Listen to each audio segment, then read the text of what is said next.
Hey, this is Johnny D from Doro. Pour yourself a nice cup of Java, kick back, and enjoy the Rock and Roll and Coffee Show.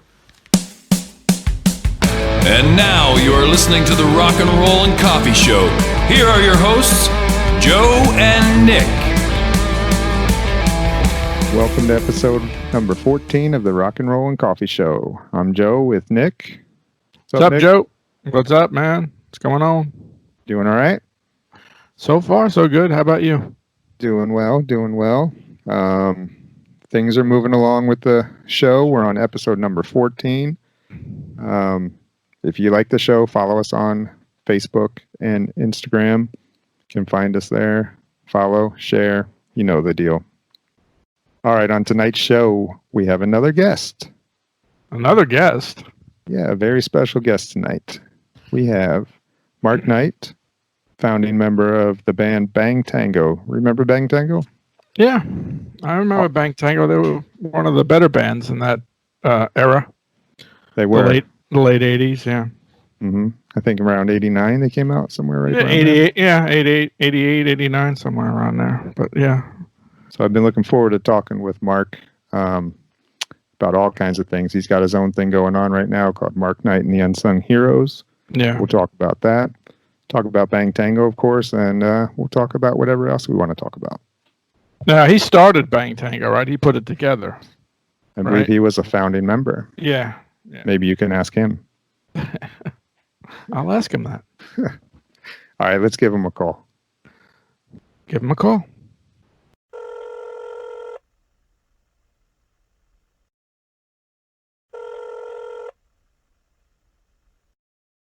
Hello. Hello. Mark. You there, buddy? Hello. I see you there, Mark. Maybe you can hear us. I see him. It looked like he was on mute there for a second. I can hear you. You hear me now? No, I can hear you now. Yeah. Yeah, about this, yeah. What was I it? just fixed it. I had to pull out some of my studio stuff. So Oh, geez. you got me now, right? Yeah, we hear you now. We hear All you right, and so see you. what it is that I have this whole thing going on for my interface for my recording, and that's what was causing it. Oh, man. Messed everything up on you. So you're good now? You see me? Yeah, we see you. See you and hear you. Yep. All We're right. good to go. So what's going on, Mark? This is Joe. Hey, Joe. Nice meeting you, Joe. Nice to meet you, Mark. Got Nick with me, too. He's my co-host. How you doing, Mark? I'm good. Nick. Good. So Welcome. how you doing out there? We're hanging in there. It's, strange times like everywhere, right? Yeah, it's getting rough out where you are, isn't it? Yeah, where are you? I'm over in South Carolina. Oh, God. Yeah. Cool. He's in South Carolina. I'm in Florida. Yeah. Oh, all right. Nice. Love both those states. Yeah, that's one of the issues that we have with the phone in is that we're both in different locations. Right. So when we have done the phone in, the caller can't hear Nick's voice. Yeah.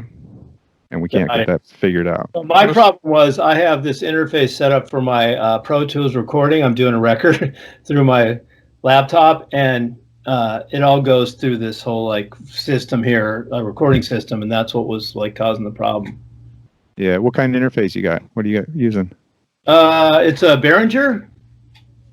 What do you have, Nick? I have I have a PreSonus, and I use a Behringer universal control. Yeah, the Behringers are great. That's what I use for my recording. Yeah. So you're working on a new Unsung Heroes album? Yeah. I've been working on it for about 2 years now. Actually, it's taken a while, but that's what we've been doing. Yeah. Hey, that's like ours. Yeah. We've been recording for a few years now too. Yeah. Awesome. What's your band called? Well, it's not really a band. It's more of a project. Called it the Distance Project because the original idea was to have musicians from all over the country contribute to it. So Nick and I started writing songs. I play bass, Nick plays guitar. So we started writing songs, and we ended up just doing it ourselves. Had a singer that was putting some vocals on it, and we all just ended up doing the whole album. Yeah, and we do use the program drums. Joe programs the drums using Easy Drummer. I'll send you some stuff. You can check it out. But it's Sounds been a good. few years we've been working on it. Right on. So let's talk a little bit about you. Is that coffee? No, Get some it's coffee. vodka. This is The Rock and Roll and Vodka Show. This is the 6 coffee o'clock show, here. you I know. don't drink coffee at 6 o'clock in the evening. Tell me a little bit about the Bang Tango, the formation of Bang Tango. Let's see. We were formed. I was in a band called City Slick before Bang Tango with Kyle on bass, and me and this guy Steven Rayon's vocals, and different drummer. And basically that band broke up, and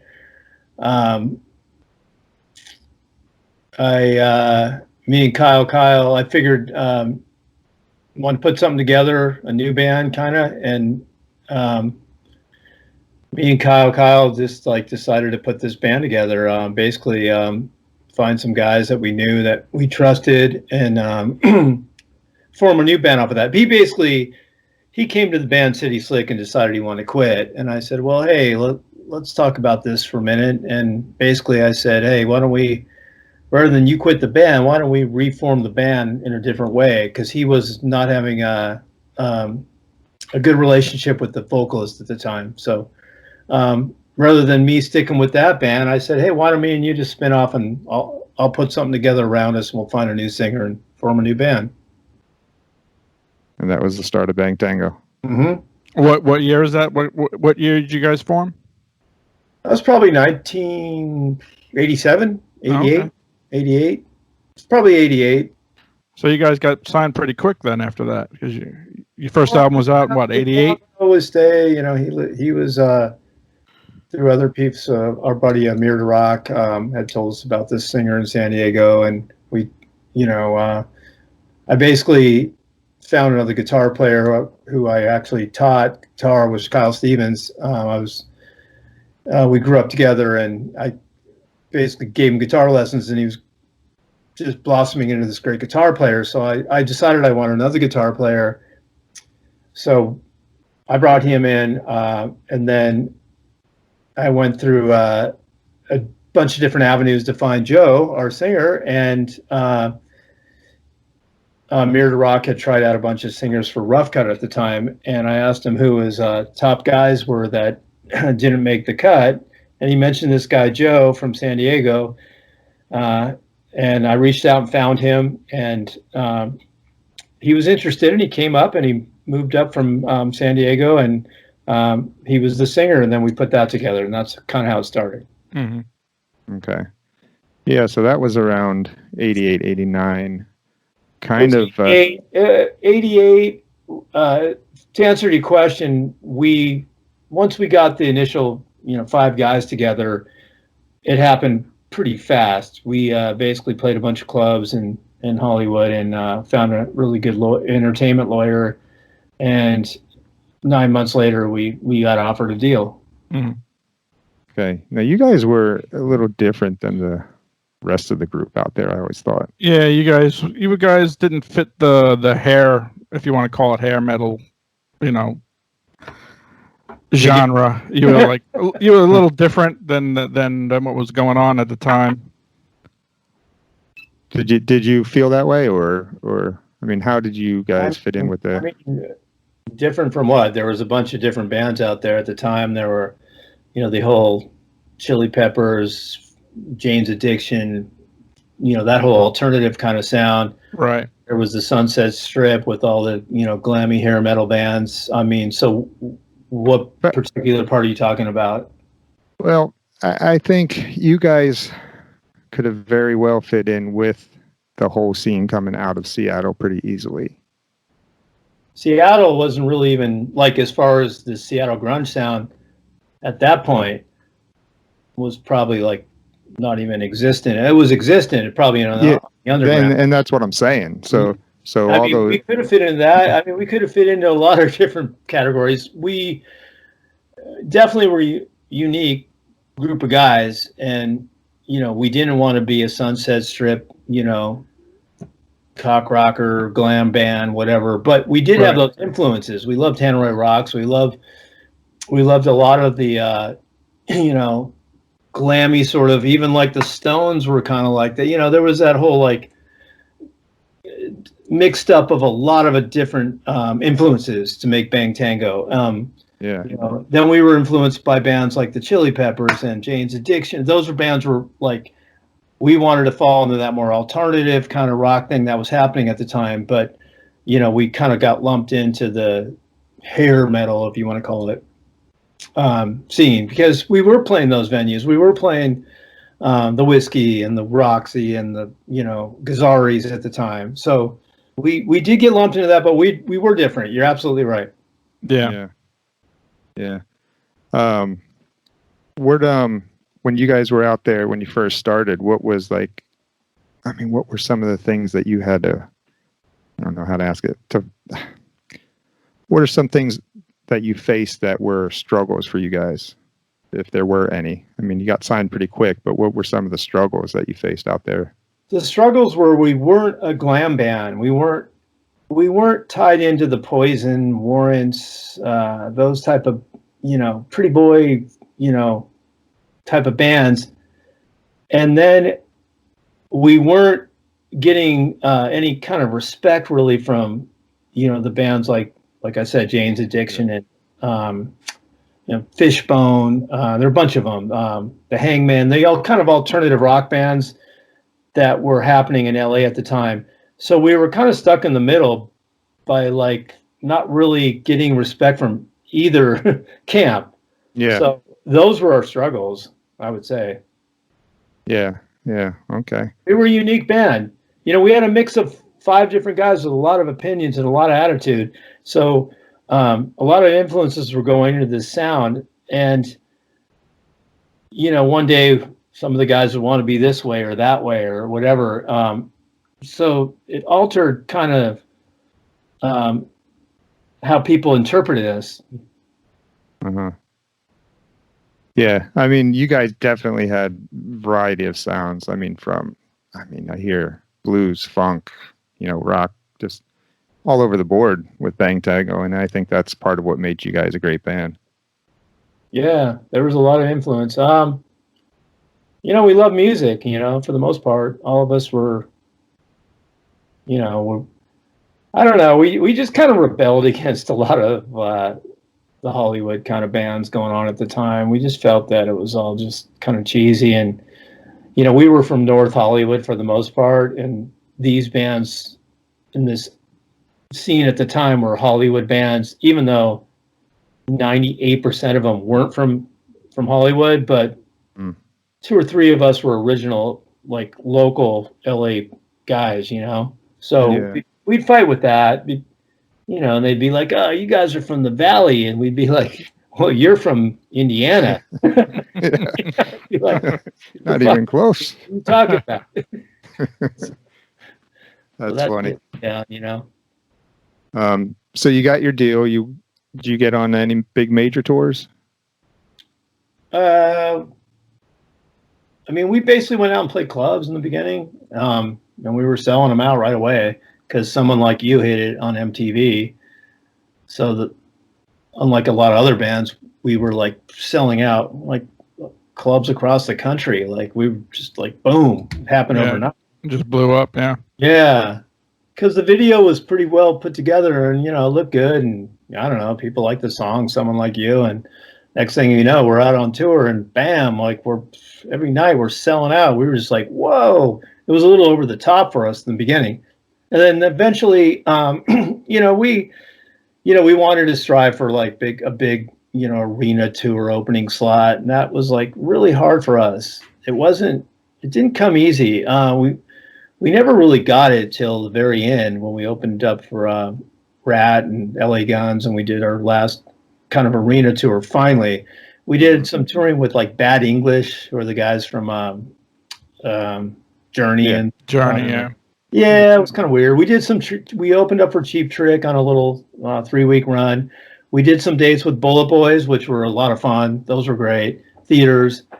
But, a lot of it, we were really frustrated that we couldn't get, opening for, whatever, the Colts, Guns N' Roses or whoever. Sure. We never got that because our management really just couldn't pull that together. And we get really frustrated because we'd see a lot of other bands coming up getting those tours. So, but, we did a lot of touring in clubs and selling them out and grassrootsing it. Mm-hmm. Yeah, I remember I caught you guys. I think it was on the Dancing on Coal's album in Tampa, Florida. I caught you guys one. Yeah. Yeah. It was a good show. Great show. You guys put on a great show. I remember that, actually. Yeah, did you see me there? I saw you there. Yeah, I remember.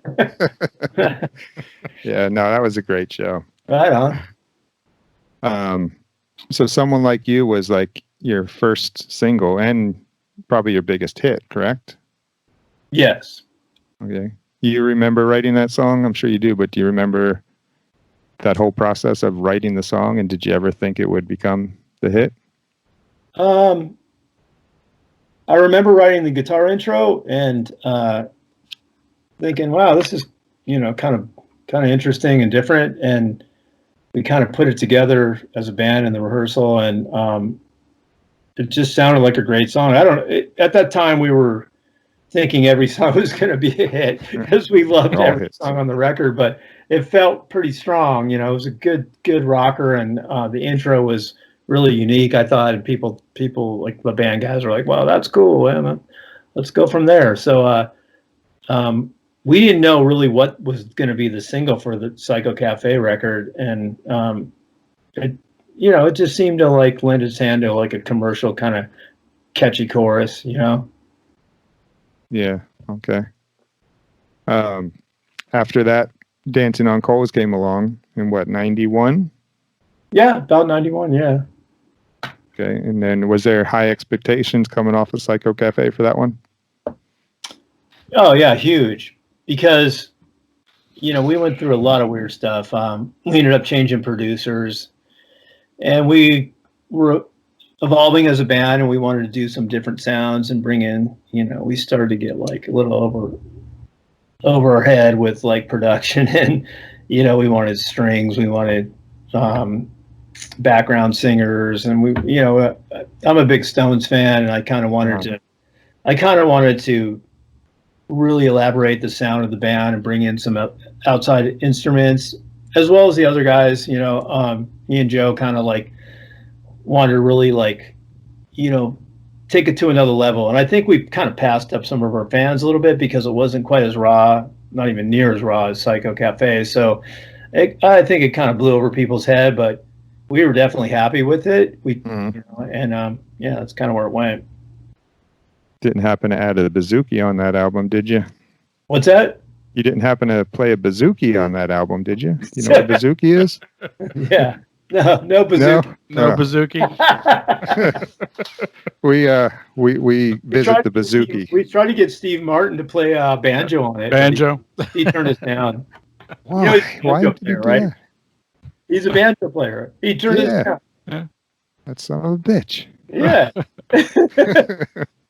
Could have been on the big record of his life. I know. Yeah, that bouzouki comes up every episode we do. Yeah. The bouzouki. If I had one, I would have done it. We actually, one of our guests actually has played a bouzouki. Have you ever played one? Bouzouki. We had I put those on my solo records. Yeah, we had Mike Squires on, from Duff McKagan's Loaded, and he actually has played a bouzouki. He played. Yeah, found someone to play the bouzouki. There you go. So I don't know why, but anyway. Fine. Yeah, if you ever find one for a good price, let me know. Get a bouzouki. Hit up Sweetwater. I'm sure they probably got discounts on it right now. So your third album, and I wasn't even aware of this album, Love After Death. Yep, you got the name right. Right. Well, I looked it up, so that's how I knew about it. What happened with that album? That was kind of at the end, I take it. So what was the story behind that? Was that ever released? It was released in Europe, never in the States. Basically, we spent about 2 years making it and $2 million. Wow. And 6 studios all over the country. And we went in to release it, and MCA said, we're not going to put it out, but you can take it and shop it to other labels. And we basically said, okay. So we spent 2 years trying to get it picked up by another major label, and ended up getting Music for Nations is a label in Europe that picked it up and put it out in Europe, and then I think in Japan it got released, but never got released in the States. But a lot of work went into that, a lot of time. Now, why wouldn't MCA release that? What was their deal with it? They never released it. I just tell you, they basically dropped us. They said, go shop it. We'll let you have the rights to it, but we're not going to put it out. So they paid for it all, but it didn't get released in the States. Merry Christmas. Yeah, it was brutal. You know, we spent like literally two years making it and recording it, and thought it was our best record ever. And we went into shop marketing, and our manager comes back and says they're gonna let you go. Mm-hmm. Whatever. It sucked. Yeah, I'm sure. Yeah. And then that was at the end of the band after that then? Pretty much, yeah. After 2 years of trying to pick it up, Kyle Stevens had left the band probably right before it was even, in that negotiation stage. So we spent 2 years trying to get it picked up, and we got this company called Music for Nations. They put it out in Europe. We did a couple weeks tour out there and came back, and that was pretty much the end of the band. Mm-hmm. That was like 1995. Yeah. Okay. The original lineup kind of disbanded there in a really awkward, weird way. Nobody knows why we broke up, but we just decided to break up. Everybody just went, whew. Was there some bad blood there or what? I don't know if it was bad blood. I just think it was just bizarre blood. Like everything we were just kind of frustrated, Yeah. It's like we did all this work, and, I think everybody probably, if we would have just taken a step back and taken a break, we probably would have reunited again. But I was off on my own solo mission, and, Joe had this other band together, and he was trying to do this kind of funky R&B thing. And, we would have said, hey, let's take 6 months off and get back together again. Well, we took 6 months off, and Joe put a whole nother band together again without telling us. And then he contacted me and said, hey, I got this band together. We're opening for Tesla. Would you be interested in playing? I'm like, you mean in my own band? Well, no, not the way you presented that. Yeah. Right. Didn't he go out under Bang Tango with it? Yeah, he did. He did, and then he continued to for 20 years. Yeah. Yeah. So that was kind of awkward. Yeah. Just a little bit. And I was just changing musical directions completely and doing my solo stuff and not really caring about doing Bang Tango at all. Yeah, you went into more of a singer-songwriter kind of vibe. Yeah. That's what you're doing now. To me, that was just I did that, been there, done that. Yeah. Especially retreading the band with a bunch of other guys that weren't originals. It's kind of And I think Kyle actually rejoined up with Joe again after that and did, they went out and did some stuff. I think they put out a record of the songs re-recorded. The original songs was some other label, whatever. Yeah. So it was kind of dark times, and I was pretty much over the whole Bang Tango thing at that point and just pursuing my own stuff. Mm-hmm. Yeah, I never liked when bands went out as for instance, Bang Tango, but there's one guy in the band. Yeah, one original guy, yeah. Well, he did that for years. I mean, Joe put out 2 or 3 records with other guys. Yeah, You know, but it's and those not. guys- It's not the same. I mean, not really, but you know, a lot of guys replace guys. You know, if you got like a band like UFO and you replace the guitar player because Michael Schenker leaves the band, you know, but to replace the entire band except for the singer, Yeah, that's what I'm saying. It's I Right. don't get it. you know, it seems like a cover band kind It is basically. of tribute band. Yeah. I don't know. I'm not. He did it for years, so whatever. It's like that was his path. Yeah, yeah. But you guys did do a reunion show just before all this shit hit the fan, didn't you?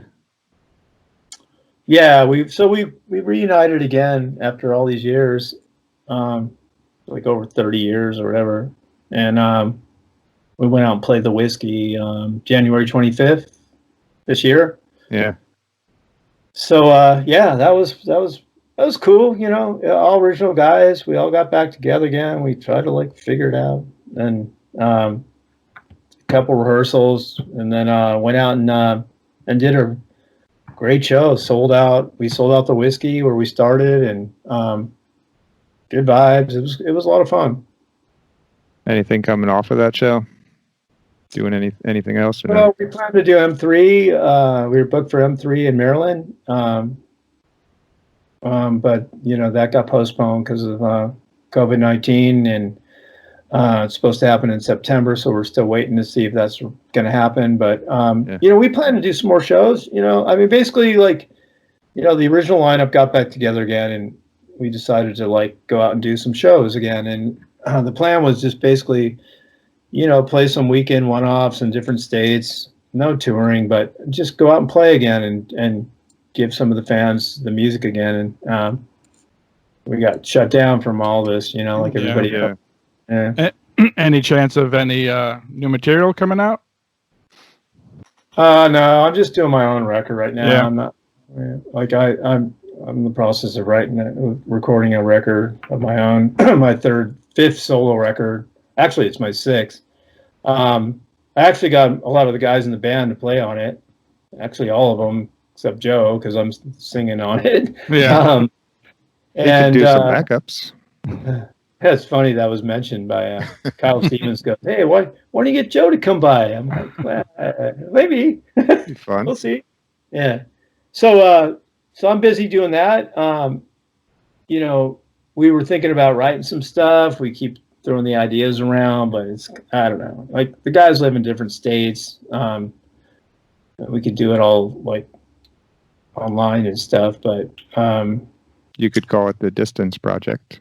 There you go, like you guys. You're gonna change your name to the Social Distance. Yes. Yeah. We may have to do There you go. That's a good one, Mark. Anyways, that's where I'm at with those guys. You know, just busy writing a new record, and we're almost done. I got all the vocals done, 14 songs, just recorded all of them. Really cool stuff. I'm really proud of it. It's going to be good. And Cool. Kyle Stevens, Tig Kettler, they all played on it. Not all the songs, but they were showcased or highlighted in certain songs. So nice to get those guys on my stuff. You know. Are you doing everything yourself as far as the recording? Like, are you doing it at a home studio or? No, my drummer Edward, he's an engineer. He's real good. So we did the drums in a pro audio studio, and then we took and did all the overdubs at my house, and we could do the guitars here and vocals here and bass, you know. But the drums are the hardest part in recording, get the right sound. So we went to a different studio and had those done. Okay. And when are you expecting this to come out? I think I've been thinking about it. I think I'm going to wait till this year's over. I think the best bet is 2021. Yeah. Skip. I don't want to skip. I'd like to be able to play on the record a little bit, at least get out and perform. So holding off till probably the first of the new year. Yeah, skip this year. Yeah, right? Yep. Use this year to record. Yeah. Next year and put it out. I would expect a lot of new music to come out next year. Yeah. From a lot of artists. Yeah. Time, I praise these guys that are putting out music in this year, because it's ballsy, because it's like you really can't tour on it. You really can't, basically your only press is social media and any sort of, virtual exposure. So I think it'd be best to put it out in the next year. And we're still recording. I still have like a bunch of overdubs, but no rush. Yeah. You know what you guys should do is get on one of those Monsters of Rock cruises when they open back up. Well, enjoy the seas. I was all about that, but they offered us. We were supposed to go out on the last one, but some of the guys in the band just don't want to do it. So really, yeah, they didn't want to do it. They weren't about being on a cruise. Maybe they were smart because the virus maybe would have got them. Yeah, you never know. Yeah, we know. Monsters of Rock offered us the last run they just did before all this hit, and we basically turned it down. The band turned it down. Yeah. I mean, I would have done it. My wife was like, "Let's go! I want to go on a cruise. Hell yeah!" Sounds like it'd be a blast. Booze cruise. Let's do it. You play music for a couple hours. No, we were all about it, but a couple of guys didn't want to do it. They were like hard nosed. All right. So with the Unsung Heroes, do you when you do play shows, do you just play locally out there in California, or do you travel around a little bit? I mean, the Unsung Heroes has been traveling all over the country for years. Did a lot of Southern tours, a lot of the South. We play a lot of South Carolina, North Carolina. We played a lot of Kentucky dates, mainly the South, because it's kind of a blues roots rock sound. Yeah. But recently, not so much touring. I've been basically playing on the West Coast with the band. But, we hope to get out and do some touring on the new record. But as of now, not even before the COVID thing happened, basically staying local, West Coast stuff. Okay. Now, your Unsung Heroes material is, like we were saying earlier, kind of storyteller type, just bluesy kind of songs, totally different than what you were writing with Bang Tango. But is that something that you've always been interested in? Is that style, or how'd you start writing songs in that style? That was like a natural progression. It's a good question, actually. And basically, like, I was always just the guitar player in Bang Tango. I never really wrote lyrics. And then all of a sudden I started like tapping into all these kind of singer-songwriter guys when the band was kind of dissipating a little bit. And I started getting interested in guys like, Bob Dylan and Tom Petty and these singer-songwriter guys. And I started, rather than just writing chords and progressions and riffs for Bang Tango, I started like throwing in some lyrics to the ideas I was coming up with, and really like just naturally fell for it. I basically when I left Bang Tango, where the band broke up, I didn't want to sing. I just wanted to get a singer that could sing my lyrics and stuff. And then I started getting into like writing lyrics and progressing into the singer-songwriter trip. So that's kind of how that happened. Mm-hmm. Mm-hmm. Did writing lyrics come easy to you, or was it a process? No, it didn't come easy. Yeah. I mean, I must have wrote 150 songs till I thought, okay, this is kind of cool. And then all of a sudden I got a niche and I found it. Like, I found a way to like say what I wanted to say in these different words, and, string words together and lines together, and say something that, was interesting and different in storytelling about people that I'm around or experiences I've had. And after about probably 150 songs, I started getting a cool like thing going, and then after that it kind of came natural. Yeah, you just get into the groove after a while. Yeah. Yeah, it took a while. I did a lot of reading. I read books and like try to like get lyrically, like, try to like figure out a way to say what I wanted to say without being too obvious and cheesy. And then and eventually I found this nick, and people were like, "Whoa, those lyrics are so cool, man!" And like my friends were like, how do you come up with that? And then all of a sudden I'm like, oh, okay, so I'm onto something. And still, like, yeah, looking back on my early records, and I'm like, you just keep improving with any art form. Oh yeah. Yeah. So that's how that came about. Mm-hmm. But I never wrote lyrics in Bang Tango. Joe wrote them all, you know. Yeah. And anytime I started bringing in lyrics, he's like, "No, you're the guitar player. You can't write lyrics. You're the guitar player." I'm like, "Okay, that makes me want to write lyrics more." Yeah. So that kind of was going on at the very end of Bang Tango. You know, it's like, how dare you try to write lyrics? Well, I don't know. I'm just writing them. I was like, thought I'd give it a shot. Yeah, exactly. I was like, hey, this is what I want to do right now. I'm not going to let you tell me not to do it because you think I'm just a guitar player. Yeah. So that kind of went down a little bit. That was like years ago. We were young, you know. Yeah. Singers always cause the problems. So, right? And the drummers never show up. Yeah, the drummers never show up. Our drummer always showed up. Tig's a great drummer. What when you were a kid, what were some of your guitar influences? So many. At an early age, Jimmy Page was like my main guy. You know, I loved Jimmy Page. I loved Michael Schenker, Richie Blackmore. I'm trying to think from like when I was really young.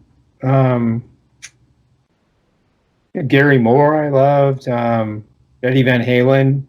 All this, the usual guys. You know, Yeah. Started to think of some other guys as I got older. Now,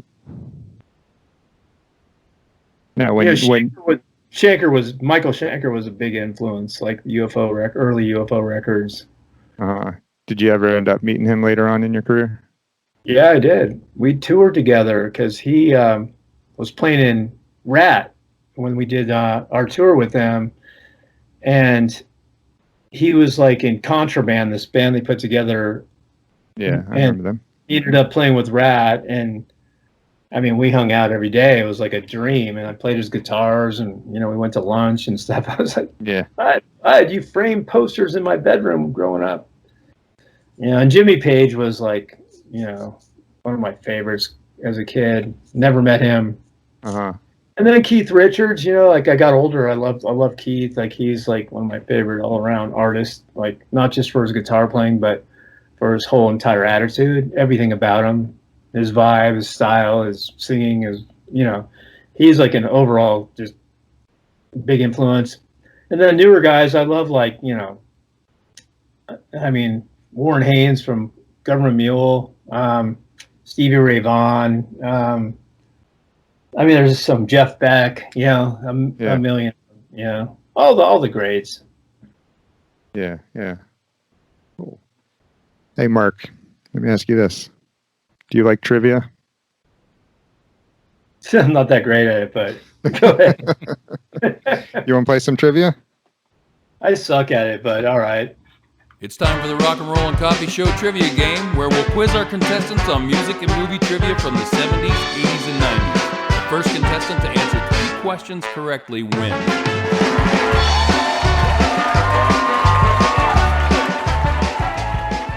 Nick, you up for trivia, Nick?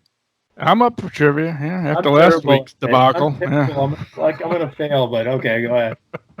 Well, Nick got shut out last. Yeah, I was on our shut last out episode. last week. Yeah, I'm terrible at it. Joe rigs it a lot. So I didn't rig it. Mark. Don't let him fool you. But we had Johnny D on last week from Doro, Brittany Fox, and he smoked Nick. I saw. He was quick on the buzzer. The rock and roll trivia?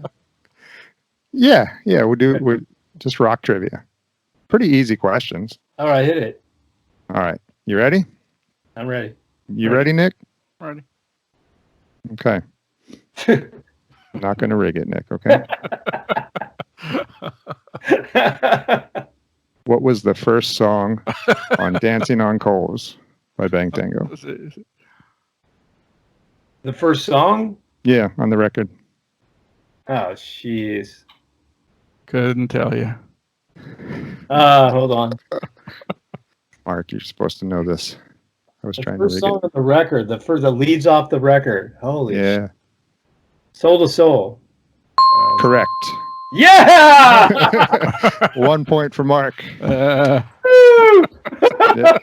Nick, you got 0. I got it. see, I told you he rigs it. I didn't rig it. It's a Oh, legit question. Right? What's that? Soul to Soul was the first track. That's right. Yeah. All right. Yeah, I better know that. All right. 1-0, Mark. We only go to 3. Okay, we Okay. do two, 3 questions. That's it. All right. All right. Next question.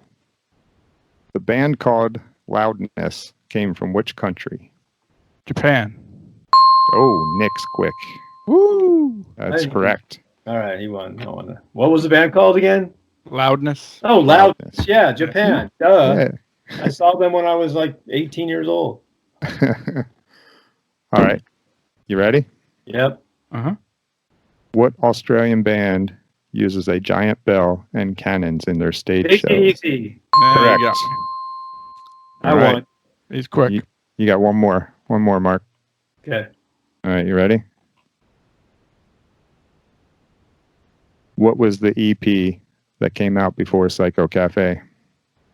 Love Injection. Live Injection. Love Injection. I was just Correct. reading about that today too. Mark, you are the winner. Duh. Shut out again. I should be the winner. You just asked me questions about my own band. And also, EDC. See? Come on. Man. I know. I And didn't have a chance.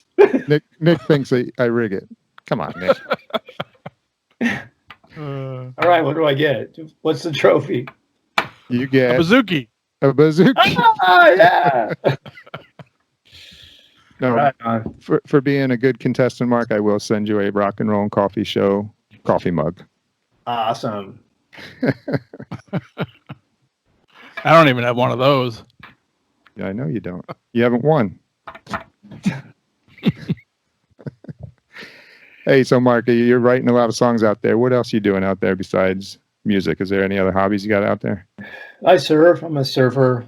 I need to get in the water more lately. What else do I do? Just mainly play music, drink a lot these days. Yeah. Stuck in the house. Yeah. Me and my wife are just like, well, let's crack a bottle of wine. It's 2:00 in the afternoon. Why not? And and basically just listen to my mixes. And then I've been working up a set for a live feed I'm doing on Sunday. I'm playing on Facebook Live. I've been doing these Pirates Cove sessions, so I'm doing a bunch of acoustic songs on that. And then between that and recording every day, or listening back to the mixes and stuff, busy making a record. And then that's about it, really. I mean, I hit a boxing bag in my backyard every other day. Right. Get some exercise. I run every other day. Run about 3.5 miles. Keep fit as best I can. And just not a whole lot, Yeah. Well, tell me about these acoustic sessions. What you call it? The Pirates? Called the Pirates Cove. So I've been doing these every Sunday. Well, I stopped doing it because I got back into recording vocals, but I did about 6 episodes of. We just do it here in my studio, here in my living room, where I'm at right now. I just do like a live feed on Facebook and play a bunch of random songs from all my different records. I don't do any bang tango. I basically stick to like my solo stuff. Yeah. But I have like 5 songs to pick from. And I'm going to start doing it every week again, just to kind of like pull people in, because it was really great for the first 5 weeks, and then it started kind of petering off a little bit. So I kind of took a break for about a month, and because I started recording vocals again after we could have people back in the house and in the studio. Mm-hmm. So going to pick that up again this Sunday, 5:00 Pacific Central Time. And then we just, I just play about, a little set. And is that on that's on your Unsung Heroes Facebook, you said, right? No, it's actually on Mark Knight. I have two like different Facebook accounts. So there's Mark Knight, Unsung Heroes is Mark Knight. I usually just feed through the Mark Knight page because I have more people kind of on that page that like lock into it. So yeah, we just go live. Just just like all these other people that are doing it. Yeah, Yeah, I'd like there's to a lot check of that that going out. on. Yeah. Yeah, I Okay. wish I could get out and play, but it's just, I'm not ready to go out and play yet. It's just not, I just don't think it's right yet for Well, is it? the state. Yeah, is it mandatory out there to wear masks outside now? Yes, it is. Yeah. Uh huh. How about where you are? Not yet, but Not North yet, Carolina yeah. just did it. So I'm thinking South Carolina, it's not going to be far behind. Well, California is just like brutal. It just went off the charts again. I don't know if you Yeah. know, but it's Yeah. so I mean, I don't, I wear a mask when I go into when I go into a market or something or some public Yeah. place, but I don't really wear them unless I have to. And we don't. Me and my wife pretty much just hibernate in our house, and I got a couple daughters. They come by, and it's all good. And a couple friends that I know are safe to be here. And other than that, I don't go to restaurants or bars or any of that yet, and not about to play out until this kind of like settles down a little bit more. Yeah. Mm-hmm. Now, speaking of your daughters, I saw just the other day you had posted that painting. It was a painting, correct, that she did for Yeah. Father's Day? It's a drawing. That was, yeah, that's awesome. She's an excellent artist. She's a great artist. She's really talented. She actually does a lot of those drawings. People pay her to like draw them, draw whatever they want for her.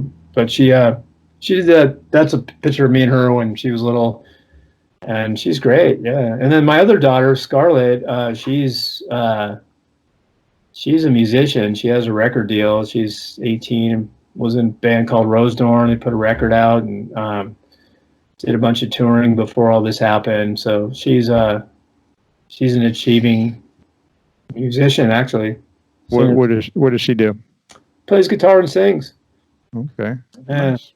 She's actually going to sing on one of my new songs on my new record. She background. But she used to open for me in pubs around the neighborhood. When I used to have her play when she was 9 years old. She'd come out and sit down and play a little set. She barely sang, and now she's got her own thing going. It's good. Yeah. How fun was that? Sounds like that must have been fun. It was cool. It was really cool. Now it's really great to see her like doing her creating her. She's got bands and stuff. She tours and like, geez, she's 18 now, and but really created her own sound and stuck to writing original songs like I do, and it's cool. Do you give her any tips from experience? I have over the years, but you know how kids are. They take what they want and tell you later how much they appreciate it. Yeah. Yeah, but yeah, of course I do. Of course I tell her, but I don't like over critique her. I don't stage dad her at all. I just go see her play. Well, I'll tell her a couple things like, I might want to tune your guitar up a little bit before you hit that song. Little stuff, but I try to stay away from stage dadding her because that's pretty much easy to do for a guy like me. So yeah. All right. Well, cool. Hey, Mark, listen, I appreciate you taking the time to join us on the show. I was really looking forward to talking to you finally. Not face to face, I guess, but I can see you though right now. But where can you're on all the social media platforms, correct? Yeah. So basically, Mark Knight Music on Instagram. And then there's Mark Knight on Facebook, and then there's Mark Knight and the Unsung Heroes on Facebook. So those three places you can look me up if you want to get in touch with me. Also, I have a website, Mark Knight and the Unsung Heroes. Old school, a website. What's that? Yeah, right. No. Actually there, and then my music's on iTunes. Mark Knight, the Unsung Heroes. Don't type in Mark Knight only because that'll go to the DJ guy. So you got to put the Unsung Heroes. And then also, what else? Spotify, Mark Knight and the Unsung Heroes. Two of my latest records are on there. Okay. What do you before we go, what do you think of the streaming services compared to selling full albums? Always like to get your opinion on that. I think it sucks. Yeah. It's terrible. It's like what you don't get anything out of it. Yeah. Everybody can get free music streaming. Yeah. I think the hardcore fans, my hardcore fans that like my music, usually, will pay $25 to have me send them a CD with me signing it, just so they have like some sort of physical thing. But streaming is just like, they don't pay anything. Spotify doesn't pay. iTunes has gone down to like $5 a record now, and it just seems like it's for $10 a month you can sign up for Spotify and get free music from every artist that puts out hours and hours and hours to create this art and artwork and time and money to record, and they just throw it on Spotify, and people just for $10 a month can get anything they want for free. It just sucks. Yeah, just ruin the music business. It's the worst. Yeah. But merch, you want a t-shirt, a hat, blah, blah, blah. You can get those, make a little money on that as an artist, or, as you're touring, but that's gone fucking upside down right now. So, now basically, physical product with a signed autograph and a pic or whatever is what's going to probably, make any artist a little bit of money.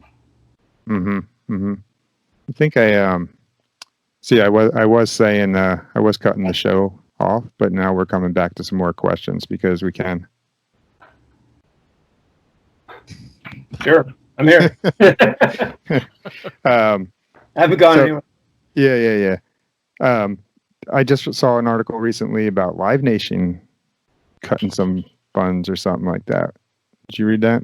Yeah. To the artists? Yeah. They want to charge the artist 20% or whatever to basically if they cancel, then they're responsible. The artist is responsible. Yeah.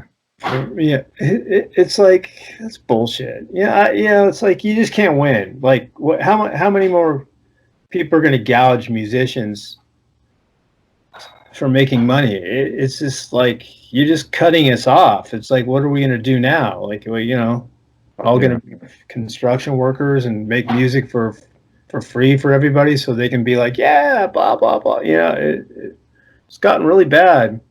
So do you take that under consideration? Like when you're going to put your new album out, will you release the physical album, or will you just release it streaming? No, I'm going to release a CD because that's where I'm going to make my money back at least. Because I signed a CD and I sent it off to a fan. They put it up on the wall and they're just like, yeah, we got the autograph and the actual physical thing. There's people that still want that. And despite like, the vinyl trip is kind of like, it's kind of a risk for me because that's like financially I can't really afford to get vinyl printed. But I know like a lot of people, a lot of artists that I like are doing the vinyl thing and having their local record stores sell the vinyl. But it just seems like a stretch. But I think merch, hats, t-shirts, blah blah blah, and actual physical CD is still worth something to a fan that really loves the band. Otherwise, that's unless you get out and tour, you're not going to make any money at it. I don't know. It sucks. I mean, I guess there's other avenues. There's like there's like placement in shows, Netflix, and different commercials, blah blah blah. Some of the music I'm doing is accessible to that kind of genre of marketing. So I've had a couple songs placed in different shows. That makes some money, but it's really rough money at it. Yeah. You own all your publishing, I'm assuming? Yeah. Yeah. Okay. No, I never sold. I don't have a deal. It's my own label. Me and my wife put a label together, and I just do everything myself. No distribution. It's just basically like talking to people like you and getting it out there. Yeah. Well, it's so easy nowadays to do something like that. That's, why not? Seems to be the way to go. I mean, you could do it all yourself pretty much if you work hard enough. There's so many social media outlets and live feeds and ways to contact and connect with people that way. And then, go out and eventually play again and get out and physical live performances. Hopefully will happen again, but it's a rough business right now. I just think it's kind of fucked up. Like, and we work really hard to make these songs and create this music, and all the musicians, and one person listens to one day on, they look at it on YouTube and they're like, yeah, I saw the video, blah, and you're forgotten about, Yeah. Mm-hmm. It's not like it would go on for weeks on end because the charts and the radios would play it and this and that. I mean, I don't know. It just seems like it's really pretty jacked up these days. Yeah, That's my opinion. I agree. I totally agree. But all right, Mark. We got to keep making music, right? People gotta make people happy where we can. Yeah, it makes you happy, right? Absolutely. Yep. Once a musician, always a musician. Yep. Real deal, man. All right. All right, man. Well, listen, thanks. Yeah, thanks again.